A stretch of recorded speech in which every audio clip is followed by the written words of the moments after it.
Breaking news! Something's brewing in Baltimore, and it's not just trade rumors, it's something much bigger. The kind of move that could shake the entire AFC. Behind the scenes, the Ravens front office is stirring the pot with a level of urgency we haven't seen in years. Insider reports are leaking, players are quietly being shopped, and names once considered untouchable are suddenly in play. Could this be the most aggressive trade deadline Baltimore has ever faced? There's a move being discussed right now that would shock Ravens Nation, and it's not even the one everyone's talking about. But before we get into that, make sure you hit that like button if you're a true Ravens fan. It's always amazing to see fans of all ages supporting this team. And if you feel like it, drop a comment below with Go Ravens to show you're all in for the playoff push. Now let's dig into what's really going on. So, the Baltimore Ravens, yes, the same team that was 1-5 just a short time ago, has suddenly found itself back in the playoff conversation. A big win against the Bears flipped the narrative, and thanks to losses from the Steelers, Bengals, and Browns, the door has cracked open again. Now, GM Eric DeCosta is officially in buyer mode,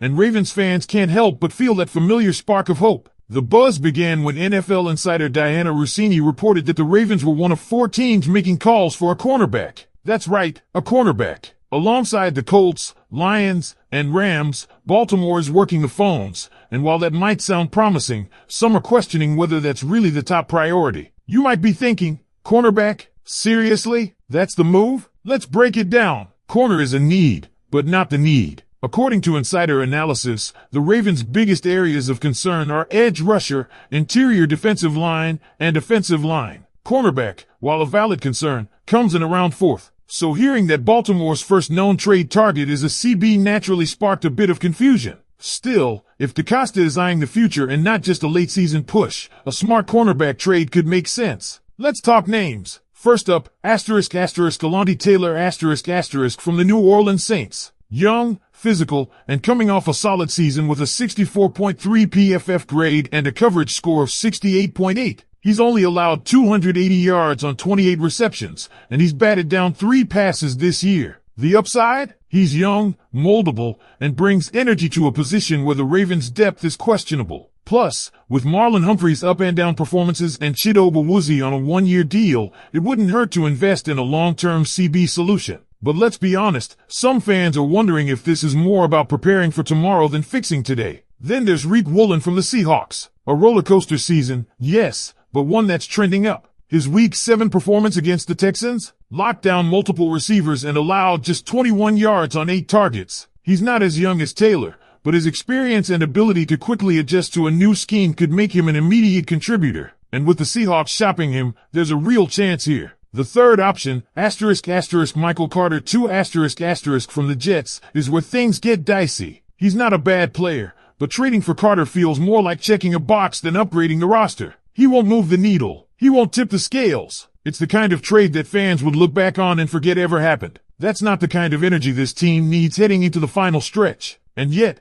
we can't talk about corners without talking about the system itself. Defensive coordinator Zach Orr's scheme isn't doing cornerbacks any favors. Remember Brandon Stevens? Cut loose by the Ravens and now ranked as the top corner in the league since Week 8 with an 82.2 PFF grade. Same player, different system, completely different results. It raises a serious question. Are the Ravens chasing cornerback help when the real problem is how they're being used? Still, trades are coming, and the Ravens aren't stopping at cornerback. Names like Calais Campbell, Jermaine Johnson, and Jalen Phillips are floating around. Edge rushers, defensive linemen, guys who can bring pressure, stop the run, and shift the momentum of a game. Campbell is a fan favorite and still performing. Johnson's got upside. Phillips is intriguing. And then there's a wild card. Let's pick it up right where we left off, because now it's time to get serious. The Ravens don't just need to make a move, they need to make the right move. And with the trade deadline nearly here, there's no more room for hesitation. Let's start with Calais Campbell. If there's one player who fits the mold of a Raven-style warrior, it's him. He's a known quantity, a leader, and despite his age, he's playing at a high level this season. Campbell could come in and immediately elevate the defensive line, not just with his ability to collapse the pocket, but with the mentorship and intensity he brings to a locker room. He's been there, done that, and there's no learning curve. Plug and play. This isn't just a sentimental return. It could be a strategic masterstroke, especially with how this defense has been up and down in 2025. But here's where it gets interesting, the edge rusher market, The Ravens have reportedly had eyes on Jermaine Johnson and Will McDonald IV, both from the New York Jets. Two young pass rushers with upside, and more importantly, availability. The Jets are selling, and Baltimore is buying. Johnson, in particular, stands out. He's just a couple years removed from a breakout season. He's healthy, he's hungry, and he's a fit for this Ravens front. Add him opposite Odefoa, and suddenly this pass rush could go from streaky to scary. Now let's talk about Jaelan Phillips, a name that's been echoed constantly in Ravens trade rumors. Miami's situation is fluid, but if the Dolphins spiral further, Phillips is a prime candidate to be moved. He's explosive off the edge, physical, and still young. Pairing him with a guy like Justin Matabike in the trenches could be devastating for opposing offenses. And if you're trying to build a defense that can survive a January playoff grind, you need those kinds of game wreckers. Phillips fits the bill, but don't overlook the offensive line, because Kevin Zeitler could be the missing piece that makes the whole unit click. With the Tennessee Titans clearly in fire sale mode, Zeitler is right there for the taking. He knows the Ravens system. He's a former Raven, and perhaps most importantly, he fills a critical need. The offensive line has been too inconsistent, especially on the interior, and protecting Lamar Jackson down the stretch is everything. Here's how it could work. Zeitler returns to right guard. Rookie Emory Jones, who's already shown versatility and toughness, shifts over to left guard. Just like that, the interior gets a massive boost in both talent and stability. And with this kind of move, you're not just adding bodies, you're adding leadership, experience, and a layer of protection that Lamar desperately needs if he's going to make a real playoff run. But let's be realistic. The Ravens aren't making 3 trades. They're not gutting the roster or emptying the draft pick vault. What is realistic is 2 strong, calculated moves. One on defense, one on offense. And based on everything we've seen, everything reported by insiders like Diana Rossini and Jeff Srebiak,